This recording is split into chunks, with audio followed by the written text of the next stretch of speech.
दोस्तों, हो सकता है आप अपने मन में सोचते हो कि परमेश्वर मेरी प्रार्थना को नहीं सुन रहा, परमेश्वर मेरे दुखों की ओर दृष्टि नहीं कर रहा, प्रभु तो मेरी ओर देख ही नहीं रहा है। तो दोस्तों, आज सुबह में मैं आपसे कहना चाहूंगा कि परमेश्वर की नजरें आप पर लगी हुई हैं। क्यों? क्योंकि परमेश्वर का वचन पहला पतरस उसका 3 अध्याय और 12 पद में कुछ इस प्रकार से कहता है, क्योंकि प्रभु की आंखें धर्मी पर लगी रहती हैं और उसके कान उनकी विनती की ओर लगे रहते हैं, परंतु प्रभु बुराई करने वालों के विमुख रहता है। आमीन। दोस्तों, यहाँ पर परमेश्वर का वचन कहता है क्योंकि परमेश्वर की आंखें धर्मियों पर लगी रहती हैं। धर्मी कौन? जो उसके पीछे चलते हैं, जो उस पर विश्वास करते हैं, जो प्रभु यीशु मसीह पर विश्वास करते हैं, जो उससे प्रार्थना करते हैं, उन पर परमेश्वर की नजरें, प्रभु यीशु मसीह की नजरें 24 घंटे लगी रहती हैं। रात में, दिन में, जहां कहीं वे जाते हैं वहां परमेश्वर की नजरें उन पर रहती हैं। और परमेश्वर का वचन कहता है कि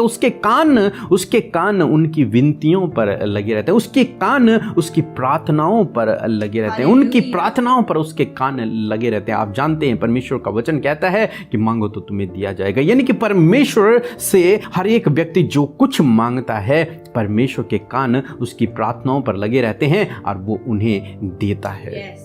जैसे हम लोग देखते हैं यूहन्ना के जीवन में, यूहन्ना को जब काले पानी की सजा हुई, उसे पतमुस टापू पर अकेला छोड़ दिया गया। वहां पर उसके साथ में कोई भी नहीं है, वो अकेला वहां पर है, लेकिन परमेश्वर की नजरें उस पर लगी हुई हैं। और आप जानते हैं परमेश्वर ने उसे दर्शन दिया और प्रकाशित वाक्य यूहन्ना ने उस टापू पर लिख दिया, जहां वो बिल्कुल अकेला था, कोई उसके साथ में नहीं था, कोई उसे देखने वाला नहीं था, लेकिन परमेश्वर की नजरें अपने धर्मी जन पर लगी रहती हैं। वो अपने धर्मी जन को कभी नहीं छोड़ता और कभी नहीं त्यागता। वहां परमेश्वर ने उसके लिए एक विशेष योजना को रखा हुआ था और उसने वहां प्रकाशित वाक्य लिख दिया। परमेश्वर ने उसे अद्भुत और गूढ़ रहस्यों को बताया, जिन रहस्यों को हम और आप आज भी समझ नहीं सकते हैं। फिर हम हाजरा के जीवन में देखते हैं, जब अब्राहम ने हाजरा को घर से निकाल दिया तो वो जंगल जंगल भटकने लगी, उसे कोई रास्ता नहीं मिला।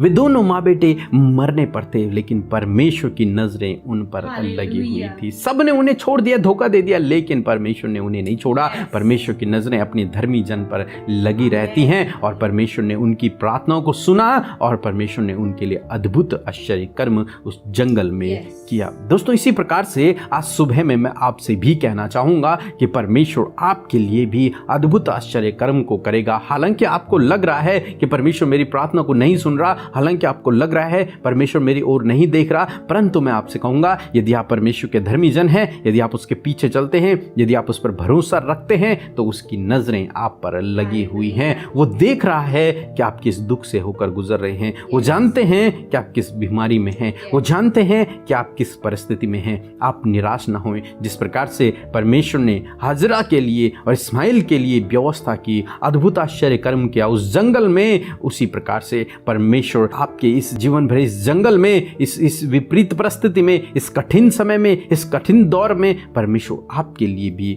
उपाय करेगा। इसलिए आप निराश न हों। सो प्रभु आपको इस वचन के द्वारा बहुतायत से आशीष दे। आमीन।